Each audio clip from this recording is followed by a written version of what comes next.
On a cold night in the village of Okuzu, a young girl named Ginika laid asleep in her dark room. "Share with your brother. Don't play with that. Oh, sorry, baby. Don't cry anymore." As Ginika made to bend down to carry the crying baby, she woke up from sleep and looked around for a few seconds. Only then did she realize that she had just had that same dream she usually had almost every night. She sat up on her bed and took a big wrapper close to her. She folded the wrapper into a supposed baby and started to rock it in her arms like a baby. Ginika was the only child of her parents, and ever since she was a child, she had always had a special love for babies. Whenever she went out with her mother and saw any baby, she would run quickly and go carry the baby. Surprisingly, if that child had been crying, once Ginika carries him, he would stop crying and start giggling towards her. Mothers were pleased with this, and they would gladly give their babies to Ginika whenever she came for them. Her mother, Nne, was surprised at this part of her daughter, and she felt sorry for not being able to give her a baby herself. When Ginika started having these dreams, she was confused and would ask her mother what it meant. But her mother only explained that it was because of her natural liking for babies that made her dreamt about them. Whatever you thought about the most during the day is most likely what you will dream about at night, Nne would tell Ginika. And so, Ginika did not think much of it. She enjoyed it anyway and would look forward to when she would find herself babysitting several children in her dream. As a child, Ginika did not fancy playing with sand or other childish things with her mates. Whenever she went out to play with them, she would naturally act as the coordinator, coordinating her mates into being organized even as they played. This earned her the name Mma among them, which was a name that meant grandma. Ginika grew up into a beautiful young lady, and she still had her love for children. It was visible enough for others to see, and mothers would often tell their sons to hurry and marry Ginika because she would make a good mother to their children, and such women were usually a source of blessings and favors to their husbands. Many men were interested in Ginika, and they would come to meet her to propose marriage to her, but she turned them all down. Her excuse was that her spirit just didn't seem to accept this man, and she would wait for the one her spirit accepted. And then, it came as a surprise to everyone when Tobenna, the orphaned boy, came to seek for her hand in marriage, and she accepted him. Tobenna was the only child of his parents and struggled to make ends meet after the death of his parents. Everyone in the village knew that things were really hard for Tobenna, and so it shocked them when Ginika refused a lot of rich suitors only to accept him. Nne had no option than to respect her daughter's choice, and she gave her support. Tobenna struggled to keep up with the bride price and the items on the list that Ginika's uncles gave to him. Ginika did not mind at all. Her spirit accepted Tobenna and was at rest with his. The first few months of their marriage was quite difficult as they barely had enough to survive on. Tobenna inherited a small farm, and that was what they cultivated on to feed. But in spite of the difficulty, Ginika never frustrated Tobenna. She was content with their life. Tobenna was a kind, patient, and humble man, and he understood her perfectly. One fateful night, Ginika and Tobenna were both deep asleep when Ginika suddenly started to have those regular dreams again. But this time around, it was different. In the dream, she found herself in a very big house, but surprisingly, she was alone. And then suddenly, she started to hear the voices of little children crying, but she could not see them. She traced their voices and went to one of the rooms in the house and saw the children crying, extending their hands and crying out for help. Ginika's heart broke, and she tried to reach out to them to comfort them, but shockingly, she could not go close to them. She tried all she could, but it was not possible. Slowly and slowly, the children's voices started to fade, and when Ginika blinked her eyes and opened them, she could not see any of the children again. She was seized with fear, and as she tried to shout to call them back, she shouted out in reality. Tobenna, who was sleeping next to her, heard her scream and tapped her. "Ginika, what is it? Why are you shouting in your sleep?" Ginika opened her eyes and tried to remember what had just happened. She narrated it to Tobenna. "This is the first time I will be having my regular dreams about children since we got married. But what I don't understand is why I could not touch them like before. This has never happened before." Tobenna was surprised too. She had told him about her recurring dreams, but it had never been like this. He was confused and did not know what to make of the dream, and so he just assured her, "Don't worry, I'm sure there is nothing to worry about." Ginika didn't think much of it, and so she let it go. Being an only child, Tobenna longed to have his own children as soon as possible, so as to have his own family, and Ginika was also on the same page with him, as she had always had the dream of having as many children as possible. However, 1 year had passed since they got married, but Ginika had still not been able to conceive.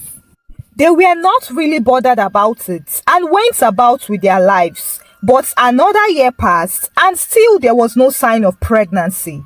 Ginika was the first to perceive a problem. "Tobenna, don't you find it weird that after 2 years we have not still been able to have a child? I think we need to seek for solution on time." Tobenna had also been thinking about it, and so he agreed with Ginika. They needed to seek for a solution. They both went to a fertility herbalist who gave them some herbs to take. Both the husband and wife needed to treat themselves in case the issue was from any one of them. They started to take it with the hope that it would surely be effective, but another year passed and still there was no results. By this time, the villagers could not help but wonder at what the issue could be. Some of the men who had earlier asked for Ginika's hands in marriage were already married with 1 or 2 children, and yet Ginika, the lover of children and the one whom children connected easily with, was still not able to have a child of her own. This was indeed strange, and some of these men were glad that she rejected their proposals. Ginika's mother could not pretend as if everything was okay anymore, and so she called Ginika to her house. "My daughter, I have tried to stay away from your marriage, but the way it is now, I can no longer pretend as if everything is okay. This is your 5th year of marriage now, and yet you have no child. I understand that your husband is not pressuring you, and that is why you seem to be relaxed about this problem. But you don't need to push your luck too far. Every man wants children, especially those ones that are the only sons. We need to look for a solution on time before Tobenna changes towards you." Ginika sat there listening to all her mother said, and she was really heartbroken. If anyone had told her that she of all people would be unable to have children, she would never have believed. So how do you explain the dreams she usually had since childhood, and how babies would find comfort in her little arms all the time? What did she do wrong? Why must this happen to her? As Ginika thought of this, hot tears dropped from her eyes. Nne then asked her, "What about those your dreams? Do you still have them?" Ginika answered with a sad expression on her face. "Ever since I got married, I have had those dreams only once, but it was not in the usual form where I would carry and care for them. In that dream, I could not even touch them." Nne was shocked. "This is strange. I have not paid particular attention to those dreams of yours, but with what you just said now, I can sense a problem. Your being unable to touch those children might be connected to your inability to have your own child. We need to go look for answers quickly." Nne took Ginika to a seer, and immediately the old woman saw Ginika. She exclaimed, "Why have you abandoned your children? I cannot see anyone with you. Go and look for them before it is too late. Ginika was surprised and told the woman that she had no children yet. But the old woman insisted, that is not true. Your children are waiting for you. You must go and find them. Nne and Ginika left the old woman's place even more confused. All efforts to ask her for clarifications only led her to confusing them the more.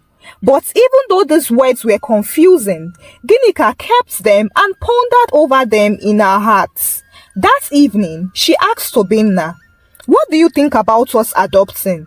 Considering that this is 5 years since we got married, don't you think we should think outside the box?" Immediately Tobenna heard that, he spat out the water he was drinking in shock. "What did you just say? I will pretend I didn't hear you. It is enough that I'm not even blaming you for our childlessness. But what I will never tolerate is that nonsense you just spat out now. The only child I will accept and love is the one that comes from my loins." Tobenna spat out and walked out of Ginika. Ginika was really worried. She had thought about what the old woman said to her, and the only thing she could make out of that was for her to go adopt a child. Maybe she was not destined to have a child of her own, because she can remember clearly that in those dreams years ago, all the children she usually saw were not hers. Personally, Ginika did not mind adopting a child, but with the way Tobenna reacted to the issue just now, it's obvious it's not going to be easy. That night, when Ginika slept, she had an unusual dream. She was walking along a lonely path and she heard a newborn baby crying. Apparently, the baby had been abandoned in the bush by his mother. Ginika went closer to the baby and carried him. As soon as she carried the baby, she woke up. Ginika was shocked and happy at the same time. She was able to touch the child. That meant that there was hope. She would have a baby soon. But then, she remembered something, and her smile dropped. That baby was not mine. He doesn't belong to me. Was this a confirmation that truly I would have to mother other people's children? Ginika was confused, but she said a short prayer. "Please, give me a sign to this. Let my husband agree to this also." Days passed and weeks passed, and yet there was no sign for Ginika. Tobenna too would not agree to accept another child in his house. He even threatened Ginika that she would have to choose between him and whatever child she wanted to bring in. Then one day, Ginika had gone to the market and was returning home when she saw a baby abandoned by a corner, exactly the way she had seen it in her dream. She went close to look at the baby, and his cry pierced her heart. But then she remembered her husband's warnings, and she had to withdraw. She walked away, ignoring the cry of the baby that was piercing her heart. She walked away trying to harden her heart, but she couldn't just bear to ignore the innocent little one. As if controlled by a force, Ginika turned around and ran back to get the baby. As she carried him in her arms, something in her awakened. She rocked the baby against her bosom, and the baby stopped crying. It was magical, as if the baby could recognize his mother's embrace. Ginika went home with the baby, and fortunately for her, Tobenna was not at home. She put the baby to sleep and decided to rush off to go get some baby essentials. She came back 1 hour later, only to meet Tobenna standing in front of the house, waiting for her, with anger visibly written all over his face. Her heart started to beat fast as she approached him, holding the bag of baby essentials she had bought. "Ginika, so after everything I told you about not bringing another man's child into this house, you dare to disobey me. Where did you get that baby from?" Tobenna thundered. Ginika trembled as she answered him. "My husband, please calm down. I didn't mean to disobey you. I was just acting out of kindness. I saw the little baby crying by the bush path and I was moved to pity to help. Please, my husband, the baby has no one and might not survive if I had not intervened." Tobenna looked at Ginika as if she was reciting Latin. "Are you true? If you want to be Mother Teresa, then it's certainly not in my house. I give you 30 minutes to take that child out of my house now, and I will pretend as if this never happened. But if you insist on keeping that child, then both of you will have to leave my house tonight. Don't dare me. Ginika had never seen Tobinna like this before, and she knew that he was really serious and meant every word he just said. She was really confused and torn in between saving her marriage and saving that baby from the danger that laid outside. At that moment, the baby started to cry, and Ginika quickly ran inside to carry him. She sat on the bed carrying the baby in her arms, and she cried with him. She did not understand what she had done to deserve such a burden in her life. If only she could have her child, all this would not be happening. Immediately, a voice spoke in her head. So if you had your own child, you would have abandoned that baby at the bush, right? Don't you know that this baby and many more others are dependent on you? Remember when you used to give these children comforts and they acknowledged you? They are yours. They are your children. Ginika heard the voice loud and clear, and she knew that there was no going back. Immediately, she put the baby on her back, packed her belongings and left. She left and didn't look back. All the while, she kept telling herself, I will be a mother to you all. I will not abandon you. She got to her father's house that evening, and Nne, her mother, was shocked to see her carrying a baby and a big luggage. Ginika Nwa, what is it? Where are you coming from? And where are you going to? Who has that baby? Mother, please, one question at a time. I will answer everything. After she told her mother about the whole situation, Nne was short for words. My daughter, I don't know why this is happening to you, of all people, but I believe that there is a reason for everything. Very soon it will get clearer, but just know that I will support you in this. This child is yours, and you are his mother, so hold on to him. Ginika could not control the tears as they came flowing. She hugged her mother and thanked her. The next few days were quite emotional for Ginika. She would always think about her husband and felt like she made a mistake. Tobinna had been very kind and understanding to her. But on a deeper thought, she knew that she did the right thing. Now that she had a son, she knew she had to work hard to cater for him. And so, she started a little business in the market. She would cook a small pot of jollof rice every day and take it to the markets early in the morning. And surprisingly, in less than 2 hours, she had sold everything off. What shocked her the most was the fact that people would buy and tell her to keep the change. This continued every day she went to sell her food, and soon she was able to rent a space and get more cooking utensils. She continued to attract favors as her customers would either leave their change with her or go on to gift Nwabife, her son, some money. Something shocking happened one day that changed the pace of her destiny forever. She had gone to the neighboring village to buy meat from her usual vendor, only to be stopped by a young girl. Judging from her look, she should be about 16 to 17 years old, and she was carrying a newborn baby. Mma, the young girl called Ginika. Ginika was shocked. No one had called her that in a very long time. Why did you call me that? How did you know that name? The young lady was surprised at her question. It's a way of showing respect to an elderly woman, the young lady answered. Ginika was shocked. Elderly woman, me, elderly woman. She thought and touched her face. The young girl continued. Ma, please, take this child from me. I can't hold on to her. I'm afraid I might kill her and kill myself soon. I believe she would be fine under your care. Please don't say no. Ginika was shocked at the young girl. But before she could say anything, the girl handed the baby over to her and zoomed off. Ginika was surprised. Everything happened within the flash of a second. She left her village without a baby, but she would be returning to it with a baby. Ginika brought back the baby, and when she explained to her mother, Nne understood perfectly. Ginika continued with her business, but much to her astonishment, people started to bring abandoned babies or orphaned children to her.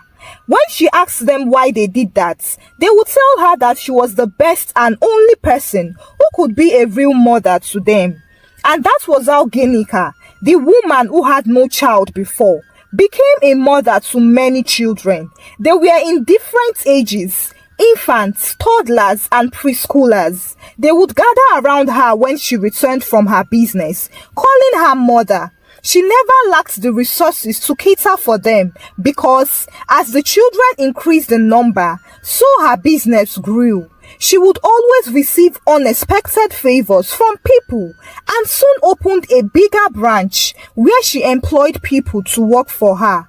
Looking back now, she had no regrets whatsoever. She felt fulfilled giving warmth and comfort to these children, even though she did not birth them. One morning, Ginika had woken up and attended to all her children, who were 12 in number at the time. She decided to go check her shops, but as she came out of the door, she froze out of shock as she saw Tobenna standing in front of the door. Ginika, please, I need to talk to you. I know you don't owe me your time, but please, it's important. Ginika was skeptical about him, but she gave him audience. They sat down and Tobenna pleaded, I am really sorry for the past. I did not understand what your vision was about then. I have been restless since you left, and anywhere I go to, I am always told that I need to reconcile with my wife because our destinies are intertwined. Please, I want you to come back home. I am sorry for pushing you out. Ginika found it unbelievable. Tobenna, I don't hold any grudge against you, and in fact, I still regard you as my husband. But the problem is that it is too late. I can't come back to your life with my many baggages. I have 12 children now, and I can't leave them alone. I'm all they have. Tobenna quickly said, I will accept them. I don't mind. They are mine too. Ginika was shocked. 12 children? Yes, Ginika, I want you all back. Ginika had to ask for some time to process the whole thing, and when she discussed it with her mother, Nne told her to look inward and seek for the right thing to do. If giving these children a father would make their lives more complete, then so be it. Remember, every child deserves a mother as well as a father too, Nne advised. After a deep consideration, Ginika decided to return to her husband's house with her children, and life there was nothing like it was before. There were many children now, and life had also changed financially as they had all they wanted, unlike before. The business Tobenna was doing before suddenly resurrected and started to flourish. He also found fulfillment in being a father to these children. Ginika and Tobenna enrolled the children who had come of school age in school, while looking after the rest at home. Such was the life of the couple who had once been childless. They no longer thought of having their own children and were grateful to be able to parent these children. And then one day, Ginika woke up feeling bloated and with serious waist pain. By this time, most of the children were already teenagers. She decided to go to the hospital and run some tests, but when the results came out, she found it incredible. How is that possible? I saw my period just last week, plus I'm over 40. Even though my age is not too late, how do you explain me seeing my period? The doctor explained to her. Some women usually experience this too. They continue to see their period even up to the middle of their pregnancy. So there is no need to worry. Just start taking a lot more care and don't skip your medications. Ginika still sat there shocked. Wow, pregnant? Is it that easy to get pregnant? When she told Tobenna about it, his eyeballs nearly popped out of their sockets. What? 4 months pregnant? How is that possible? Oh, this life is really unpredictable. This is good news. We have always been parents, even though we've never experienced pregnancy before. But I'm sure we'll figure it out. Our older children will be happy to know that they will soon have a baby. Ginika just sat there with a dreamy look in her eyes. Is this how it is? It's finally making sense. Everyone was excited for the coming baby, including Nne and the children. And months later, Ginika gave birth to a set of twin babies, boy and girl. The whole village felt the sound of their arrival. There was a big celebration in Tobena's house for days, and people had more than enough to eat and drink. Ginika barely even carried the twins because her older children would take turns in carrying them, and so she did not feel the stress of tending to newborns. Ginika's heart was full with joy. She had a very large family, loving children, and a supportive husband. Plus, she had several flourishing businesses. She had no single regrets about anything and was committed to giving all her children the best in life. She ensured that those who wanted to go to school went to the best schools, and she supported those who wanted to do business. They all grew up and would not let their parents rest. Every week, one of them would book them down to take them for a treat or for a weekend vacation. And then, one day, they sent a message to her that they had a big surprise for her. They had planned it with Tobena, and so he took her to the arranged place. Ginika was confused at first, but when she saw the surprise, she almost fainted out of shock. They had built her an orphanage in her name, Ginika Nwa Orphanage Home, meaning what is greater than a child. Ginika burst out crying as she hugged all her children and blessed them. She was grateful for the orphanage home they built because that meant that she could go on to have many more children as possible. She had been blessed and favored, and she felt privileged to be a mother to many. Thank you for watching the story. This story is a reminder that God always has something bigger and better for us than what we envisage. Most times, the process might not make sense, but as long as the results does make sense, that is all that matters.